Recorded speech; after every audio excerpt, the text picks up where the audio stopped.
This is Conversations on Careers and Professional Life, a podcast from the Foster School of Business, MBA Career Management Office. I'm your host, Gregory Heller. On each episode, I talk with guests from faculty and staff to students and business leaders about the skills and strategies that can help you design a professional life that you're happy with. On this episode, I speak with Jeremy Schifeling. Jeremy is co-author of the book Linked, Conquer LinkedIn, Get Your Dream Job, Own Your Future with Omar Garriott. Before getting his MBA from Michigan's Ross School of Business, Jeremy worked in education, including as a kindergarten teacher. After business school, he worked at LinkedIn and is now director of consumer and product marketing at Khan Academy. He founded Break In Attack, a resource for anyone without a tech background to break into careers in tech as he did, and regularly presents trainings on LinkedIn, including to MBAs at the Foster School of Business. His new book is like the missing manual for the modern job seeker on how to leverage LinkedIn to build your network, score referrals, do company research, and get a job offer. Jeremy and Omar also provide the reader with insights into the experience and the mindset of recruiters using LinkedIn's powerful recruiter tool. We only scratch the surface of the advice in the book in this conversation, but I think you'll come away with some useful tips and actionable steps for using LinkedIn to level up your job search. Jeremy, welcome to Conversations on Careers and Professional Life. Thanks so much for having me, Gregory. You were one of our first partners with our LinkedIn Guys business, so I've got to tip my hat cap in your direction because you made this all possible. Well, I'm glad that I found you because the advice that you provide has been so instrumental for many of our students to really master LinkedIn and get on the career path that they came to Foster for.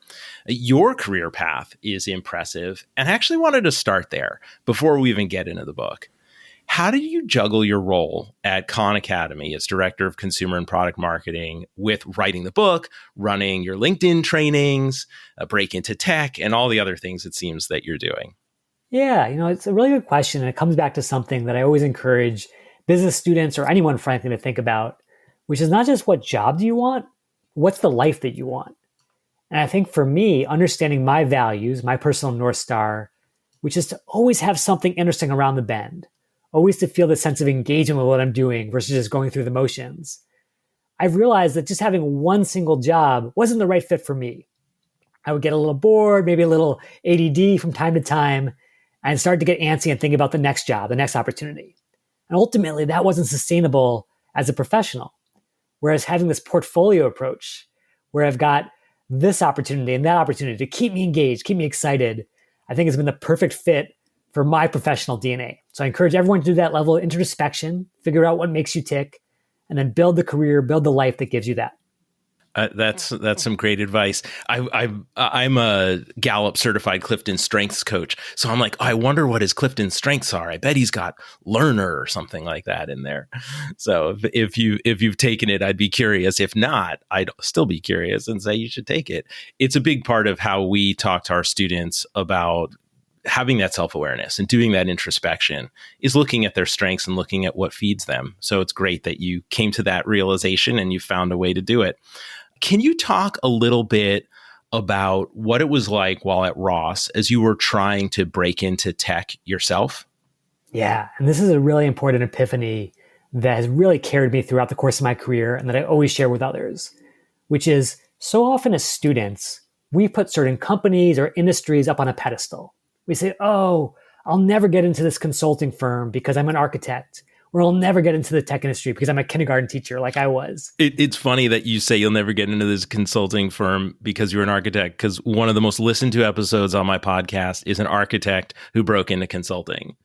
Exactly, right. And so the reality is that at least for now, all these hiring decisions are being made by people. Maybe someday some super powerful AI will do all the hiring for us. But at least for today, other people, whether on the other side of the screen or the other side of the table, are making these decisions. And so my big epiphany was instead of trying to be someone that I wasn't and basically, create this resume that was really fluffy, sort of corporate sounding, instead I led with my unique strengths. I said, I know no one going in for this Apple interview is going to be a former kindergarten teacher. No one's going to have been in the weeds using their technology like I have with actual students day to day.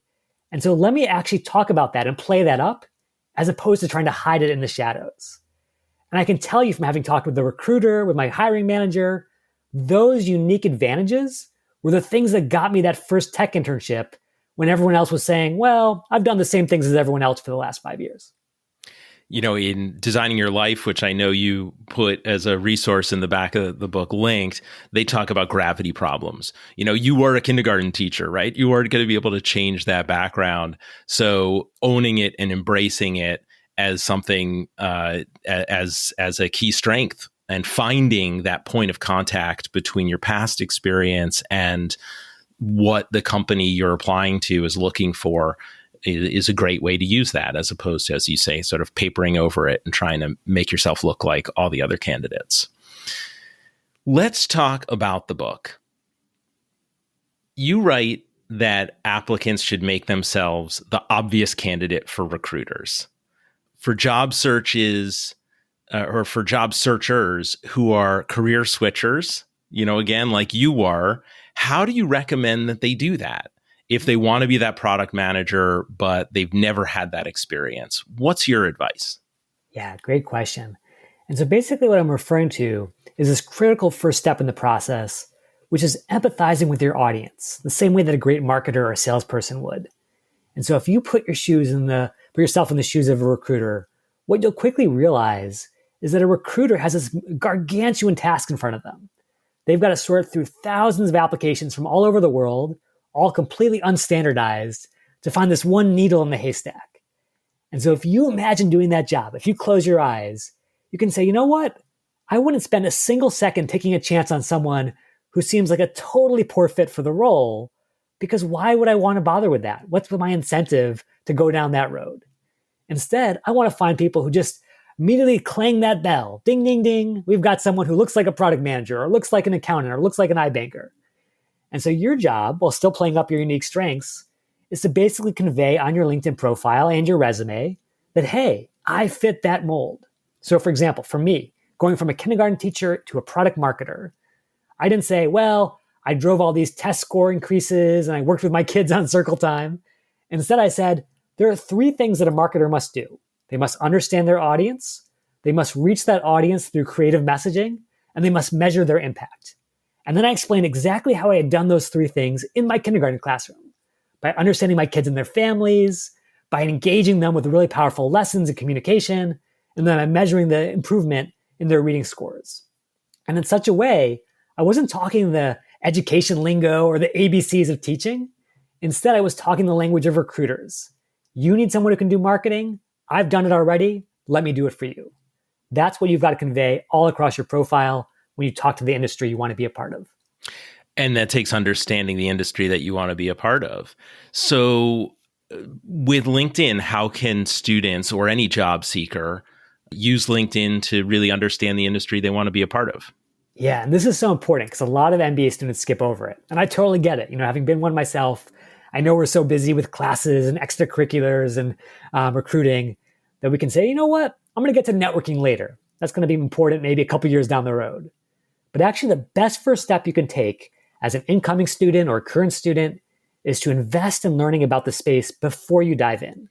So what you can do is you can go to your school's page on LinkedIn. So if you just graduated from undergrad, go to your undergrad alma mater. If you're already in business school, go to the Foster page or the Ross page, and you'll see this little tab called Alumni. This is actually the product I worked on when I was at LinkedIn. And it's basically going to give you access to hundreds of thousands of Huskies or Wolverines or Spartans or whatever school you attended, all searchable based on where do they work, what do they do. And so if you want to get into product management, for instance, who better to talk to than the people who've been in your shoes, who've gone down that path? You can reach out, you can ask to learn from their experience, and you can really understand what it feels like to be a PM in Silicon Valley from the insiders who are doing it every day. My alma mater is the Violets. It doesn't usually get rattled off in the list of powerful animals that you use. So I love that you said, even as a prospective student or an incoming student, because we're starting to talk to those students right now. We're recording this at the beginning of May. And I think that this is a great time before you even start the program, because that first quarter or first semester, depending on your school, can be really intense. But before you even start the program is a great opportunity to start doing that outreach, building that network before you even get to campus. Early in the book, you highlight something that I think could be easily missed or forgotten by the time a student gets to the end of the book or a job seeker gets to the end of the book. And that's the need to be compassionate with yourself as you seek new opportunities. You and I know that job seekers will miss opportunities. They'll be rejected for positions. They may have a poor performance in an interview or otherwise difficult interview experience. So I think it's really important to underscore the need for that self-compassion and to keep that in mind. You also talk about having a mentality of abundance versus one of scarcity. Can you talk about how LinkedIn can help on these two fronts? Yeah, those things are so linked and so important. And I think this is especially true right now in the midst of the Great Resignation, because even though a lot of times, again, going back to that idea of putting companies on a pedestal, there are 3 companies in the industry and every MBA wants to work for those same companies. The reality is if you go on LinkedIn and just say, show me consulting jobs, show me PM jobs, show me banker jobs, you'll see there are literally thousands and thousands of opportunities that would kill to have your talent. And so rather than feel like, oh my goodness, I've got to be this supplicant begging on my knees for MBB to give me a chance, as a junior consultant, realize, in fact, the tables are now turned where there are thousands of boutique consulting firms who are begging for you to consider them. And just think about this shift in your mind. Instead of feeling like you have to compete with your classmates and fight tooth and nail just to get noticed, now you can actually collaborate, share notes, learn from each other, and say, you know what? These firms would be lucky to get me. And imagine walking into the interview room with that mindset versus, oh my goodness, if I blow this, my life and my career are over. You can imagine how that's so freeing and so empowering to do your best job in that situation. So really recognize that you are the unique talent here. You are the unique commodity. You are what every company wants, and never forget that. I love the reframe there, from scarcity to abundance. I just saw a headline this morning. I was pulling it up here. 11.5 million job openings in March. That's 2 job openings for every person who's currently unemployed in America right now. Obviously, we know the unemployment stats aren't always accurate, but there are a lot of jobs out there for job seekers, and widening that lens is important. We like to talk about Steve Dalton's approach in the 2-hour job search. I know you're a fan of his as well, and he's been on the podcast. But this idea of coming out with a big list, 40 companies that might excite you, the sort of, in design thinking, we would call that the sort of the brainstorming phase before you narrow in and start focusing on those 5 companies that everyone else is focusing on. And there are some tricks to finding those other companies and expanding that list using LinkedIn. Can you talk about how a student or a job seeker might find companies like the ones that are top of mind, but that they hadn't thought of? Yeah, great question. I've got to give a big shout out to Steve Dalton. He was actually my career mentor when I was in business school. He was still writing 2-hour job search, and I was the first guinea pig to test it out. So I am living proof that it absolutely works. Wow. Highly recommend that book. As far as this idea of building your list, I would actually start one step earlier, which is before you're even thinking about companies, think about roles. A lot of times, again, as MBAs, we lock ourselves into, I've got to be a banker or consultant, a brand manager or a PM. That's it. But there's actually a brand new tool on LinkedIn called Career Explorer. It's so new, it's not even on LinkedIn.com, it's on GitHub. But if you search on Google, you'll find it. And it will say, for all the skills that you've already built up as a kindergarten teacher, as an architect, whatever you did before school, here are 20 or 30 different paths that are open to you, far above and beyond the usual suspects. And so that will just exponentially grow your list of potential employers. And then when you're actually focused on a specific role, what you can do on LinkedIn is a couple of things. You can look through that alumni database that I was talking about, and you'll discover, sure, there are a lot of Huskies who are at McKinsey, Bain, and BCG, but there are also a ton at smaller firms in Seattle or Austin or San Francisco that are going to be really exciting places where you can actually get your foot in the door because you have that Husky connection. You can obviously set up job alerts on LinkedIn where you get notified every time there's a job in your industry, so you're not just limited to the usual suspects. I love that in LinkedIn, you can look at a company and it will then show you companies like this, or you can look at a job and it'll show you jobs like this. So that's another tool that you write about in Linked. And I think these are some of the things that when you show up on LinkedIn, people are thinking, oh, it's profiles, right? I'm looking at profiles of other people. I'm looking at a news feed. Oh, I kind of understand this. It's kind of like what social media is. But there's this whole other side, which is really designed for the recruiters and the job seekers. That is what you teach in your course, in the workshops that you run, and in the Linked book. Can you talk about, let's say, the number one most overlooked tool that job seekers should know about? Yeah, absolutely. So I do think when it comes to tools, the number one thing really does come back to your profile, but not in the traditional sense. I think a lot of us have this vision of the profile as yet another social media profile that we have to maintain. Another Facebook, another Twitter, another TikTok. When in fact, unlike those other places, which are really great for wasting time, but maybe not always as useful for actually accomplishing a goal, LinkedIn is a tool to help you achieve the most important thing in your life, which is to get the life that you want, as we were talking about. And the way it works comes back to this simple algorithm. If I'm a recruiter sitting in Seattle or San Diego or New York City, and I'm looking for a product manager, if you don't have that critical keyword all over your profile, there's no way I'm going to find you. You're basically invisible. But just by adding that critical keyword, product manager, right, to your headline, so you could say, I'm an aspiring product manager. To your about section, I'm looking for product management opportunities. To your skills section, I picked up some A/B testing experience in my time at Foster. Now all of a sudden, you're on their radars. And there are literally millions of recruiters every day who are searching LinkedIn for talent. And so again, it's not a place to waste time. It's a place to be found, to be discovered, to unlock opportunity. So the headline, most important spot, gets the most weight in the recruiter search, the about section, and then experience section. Yeah, so it's interesting. I do probably 3 or 4 presentations to MBAs a week. And as part of that, I actually pull up a live MBA's profile, and probably 2 out of 3 times, they have all these great headings, like I was a product management intern at Google or whatever, but there are no bullet points beneath it. And I'll ask them why. And they'll say, well, I was so busy working on my actual resume, I didn't have time for LinkedIn. But let's come back to ROI, which is every MBA's favorite calculation. If you're thinking about how do you get the biggest return on your invested time, think about a resume. You could spend 20, 100 hours on it in the course of business school, and yet it's only seen for 5 seconds at a time, maybe 20 times total. So less than 2 minutes of attention for 100 hours of work. Whereas those same bullet points sitting on your LinkedIn profile, which are full of keywords, full of accomplishments, all the stuff recruiters are searching for, are going to be scanned millions of times a day just by putting them onto LinkedIn. So if you want to maximize ROI, LinkedIn is the place to do it.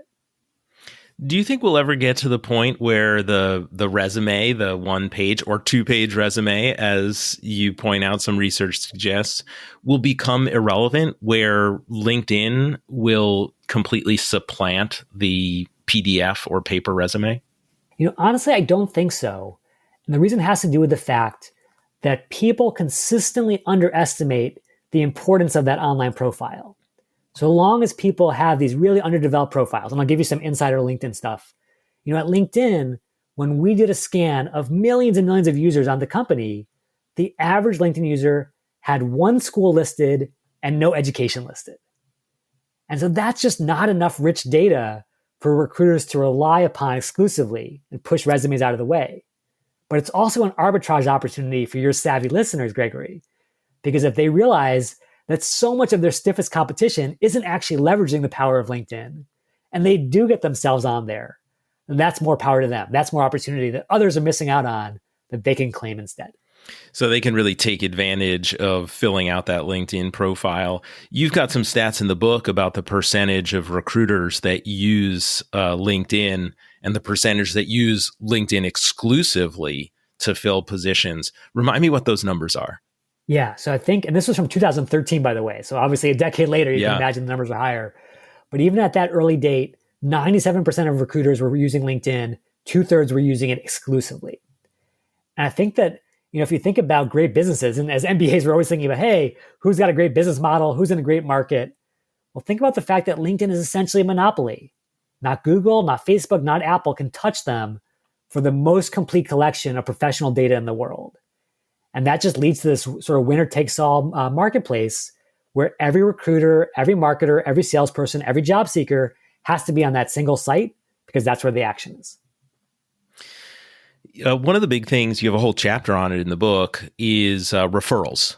And we know that, well, the data show that job candidates who have a referral are more likely to get an interview and more likely to be hired at a vastly disproportionate rate than those who just apply online. Can you talk about how a student can use LinkedIn to find those sources of referrals for the jobs or internships that they're applying for? Absolutely. And probably this is the single most important thing to apply, because even if you don't want to waste time on your profile, even if you don't want to, do all the algorithmic stuff we're talking about, right in the heat of the moment, as you're applying for jobs, you can give yourself a 10x advantage over people who only apply online just by having someone go to bat for you internally. And so the way that I think about it is every single person who works in a company today is a potential referrer. And then as a savvy MBA, how do I triage that giant list of 100,000 Goldman Sachs employees to find the lowest hanging fruit? And so I would go about it in this order.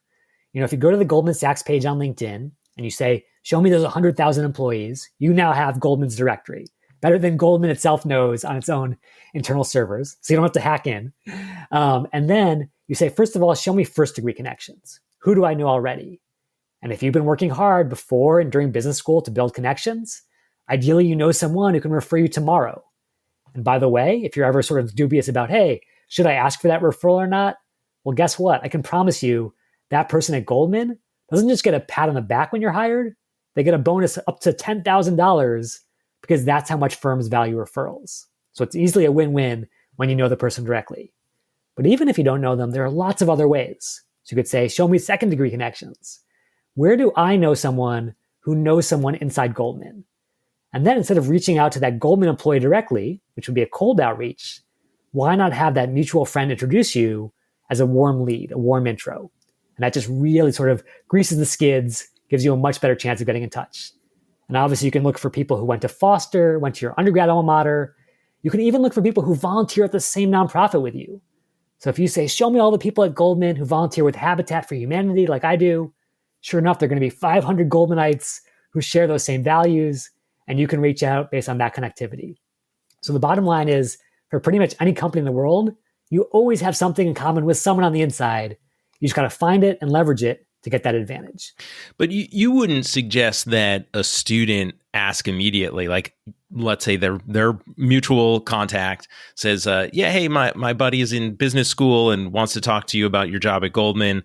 And then that student goes and says, hey, person at Goldman, can you refer me for this internship or job, right? There's an intermediate step that you'd recommend.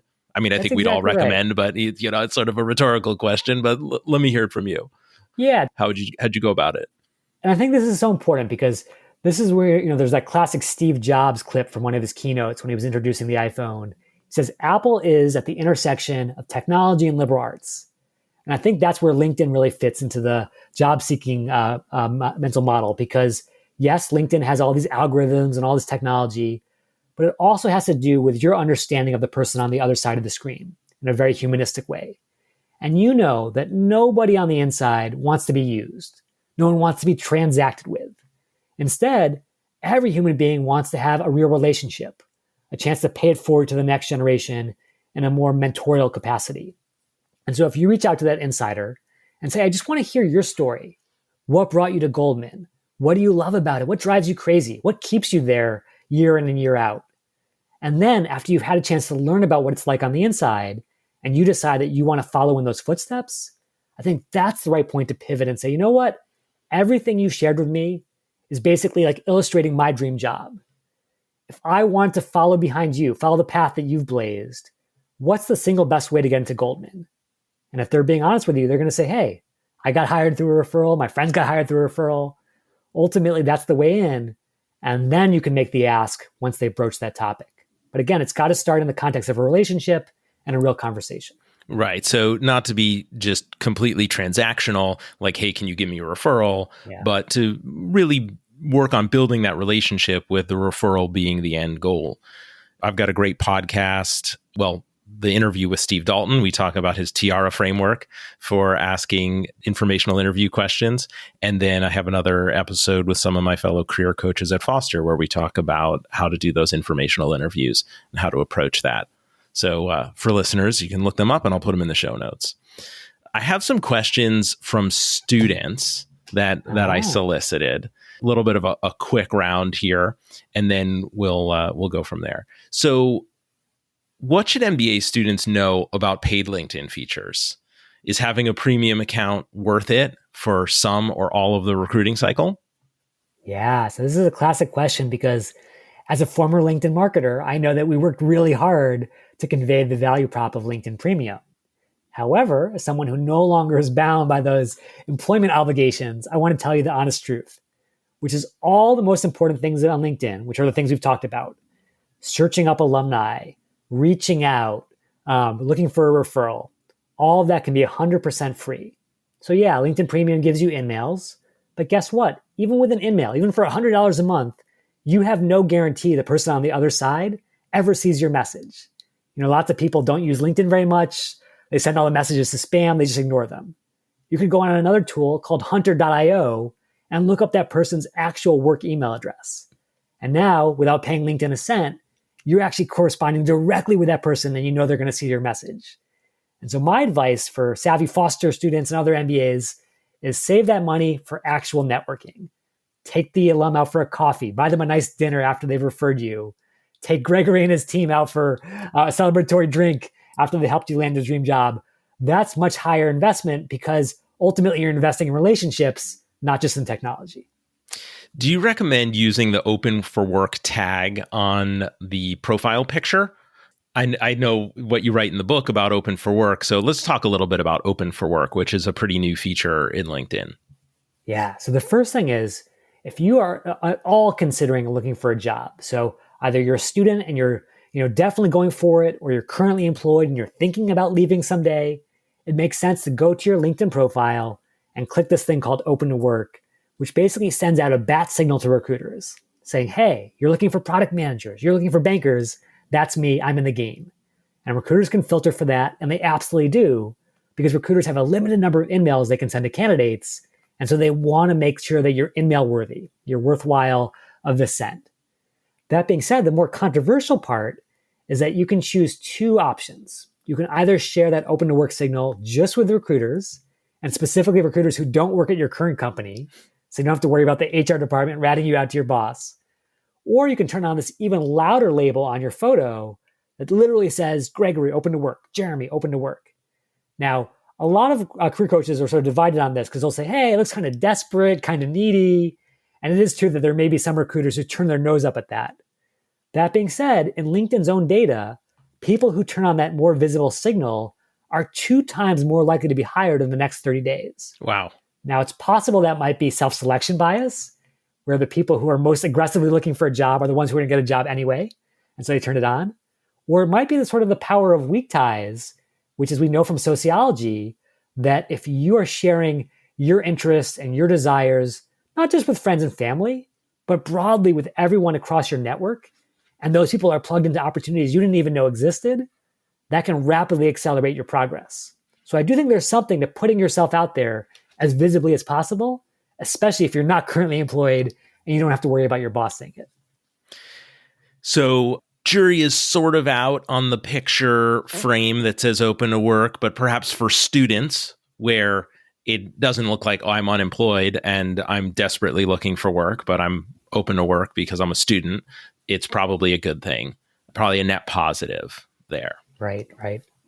What actions or activities do you recommend for effectively building your personal brand on LinkedIn? Should job seekers be writing articles relative to their industry or function? How frequently should they be posting or commenting on other posts? What about, I'm going to add this one, it's not in the student's question, but what about following companies or joining groups or following influencers on LinkedIn? Yeah, great question. So First of all, I come back to that original North Star point, which is that LinkedIn is a tool to achieve a goal. So I never want you to be focused on LinkedIn's goal, which is driving engagement, maximizing their revenue. Instead, I want you to focus on your goal, which is landing a job you love. And so if you're just posting, hey, I ate a peanut butter sandwich for lunch today, like you might post on Twitter, that's probably not going to get you any closer to the goal. It might actually push you backwards. But if you are posting strategically, by strategically, I mean sharing content that's valuable with the audience that's most valuable to you, that can be powerful. So for example, let's say you want to break into tech and you are a non-techie. So you've got to establish your bona fides there. Well, what you can do is you could write up something like an analysis of what's going on in the fintech space, or what is the future of NFTs, or whatever's going on right now that you have some expertise to share. And then instead of just putting it out there into the ether and hoping for the best, maybe you've been networking with Foster alumni in the fintech space. And so you tag 5 Husky alumni who are all currently working on crypto and things like that. And guess what? When they're tagged, they're notified, of course. And being good, dutiful Foster alumni, they immediately like your comment or they comment on it themselves. And who do you think sees that? But everyone in their network. And of course, they're already plugged in to the exact decision makers that you want to reach. So take advantage of that viral network effect of LinkedIn and get the nodes in your desired network spreading your message for you. Now, as far as the question of following companies or groups, well, following a company, it's just kind of like a nice to have in the sense that it'll bring some of that company's content into your feed. But it has one really powerful application that many students aren't aware of, which is in this LinkedIn recruiter tool, this $10,000 a year tool that recruiters use to search for talent. They can filter not only for candidates who are open to work, but also candidates who are following their company on LinkedIn. Again, who's in-mail worthy? Who's going to get that last in-mail of the month? And by having that signal out there, you make yourself more likely to be filtered in versus filtered out. I think one of the great things you do in this book is really help a job seeker understand the day-to-day experience of a recruiter on LinkedIn, because it's not something that most of us will never have the experience of having the recruiter tool or being a recruiter. So I found that section of this book, and I know from your presentations, to be super valuable because of that ability to empathize. And what you just said there, that last in-mail of the month, right? Who's going to get that last in-mail of the month? For those who don't know, explain how the in-mails work for a recruiter. Yeah. So we're often familiar with in-mail through the concept of, LinkedIn Premium. I pay $100 a month and I get 5 in-mails to send people. Now you might say, well, if recruiters are paying $10,000 a year, they probably get many more in-mails, many more chances to reach out to candidates.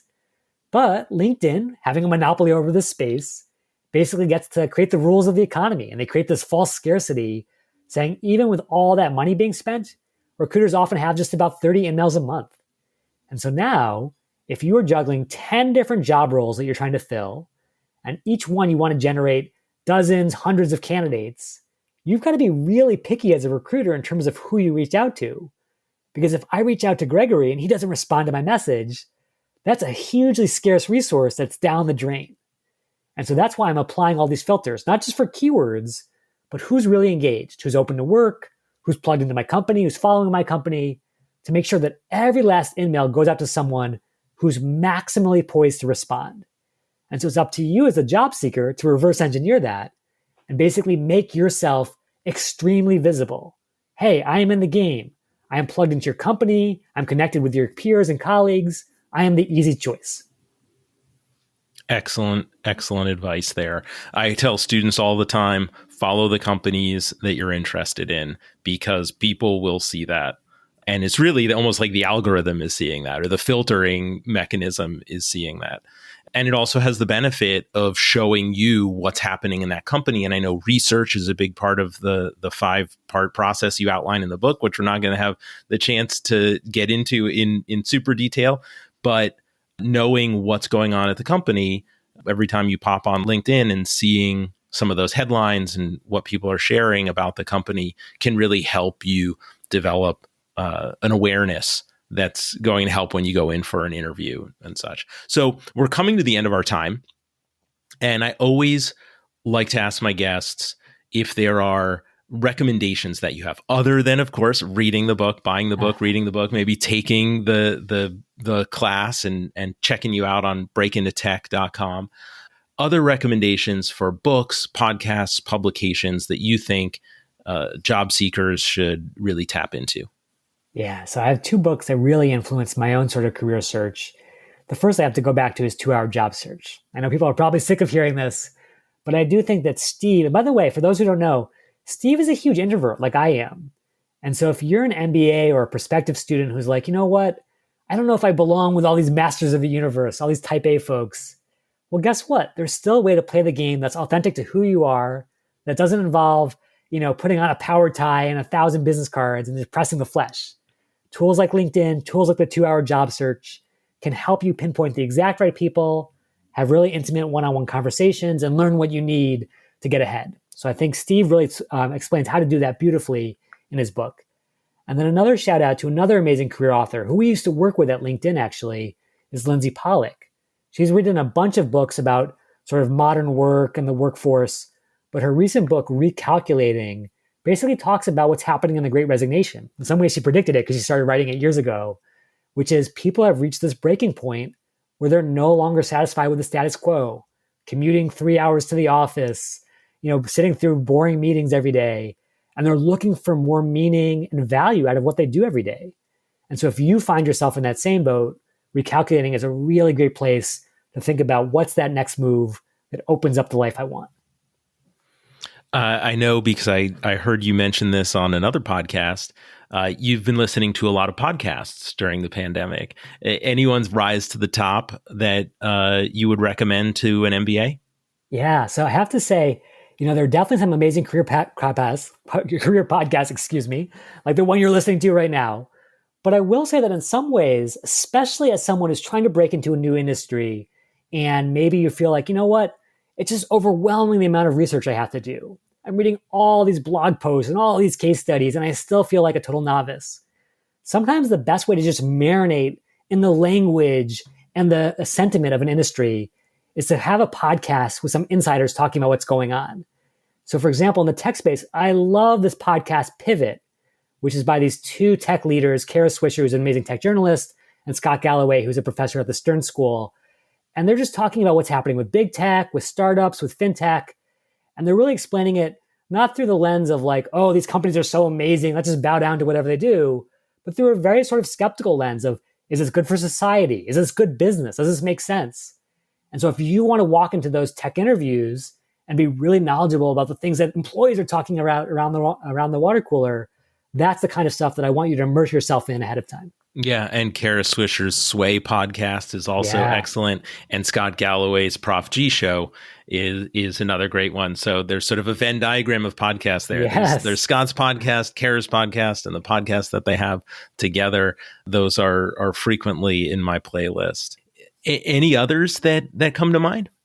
Yeah, good question. So I do think that it's also important, and this is so cliched, but just to sort of like have a sense of what is my plan B? What is the thing that I would do maybe if I don't go down the traditional corporate route?